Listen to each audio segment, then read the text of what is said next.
Welcome to another installment of The Basics. And you're probably wondering right off the bat, why is there a board game on the table and not stacks and stacks of CCGs?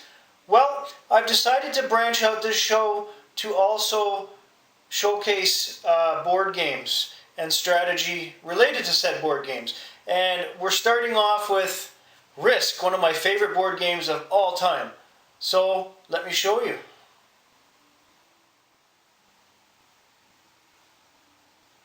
Basically, Risk is the game of global domination. The whole point of this game is to conquer the world. And you're doing this with your armies, which are represented by these pieces. So this is 1 army, 5 armies, 10 armies. There are attack and defense dice when you get deeper into the game. These are the territory cards.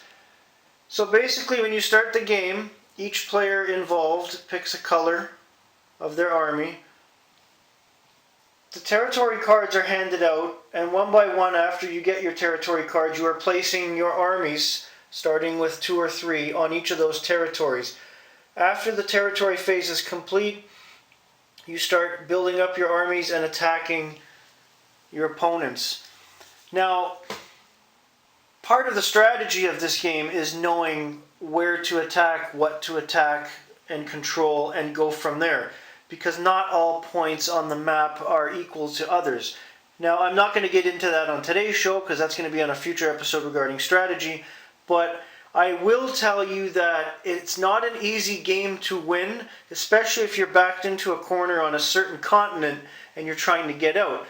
Some continents have more ways to move around than others. For example, you have Australia, which some people like because it's confined to only 4 territories, but there's only one way in or out, which is here. So if you're trying to get out and attack Asia, it's hard, and you might only end up with the Australian area. It's a tough area to have. I personally don't like it. The big ones are Europe, because as you can see, Europe has jumping off points into every other continent, and North America. That being, North America jumps off through Greenland into Europe or South America through Central America, or it has that little connector that brings it over to Asia. So it's a very versatile continent. Some people like Africa. Personally, no, because it turns into a shit show like Australia. Brazil only has 2 points in or out, so it's like Australia, only in this part of the world.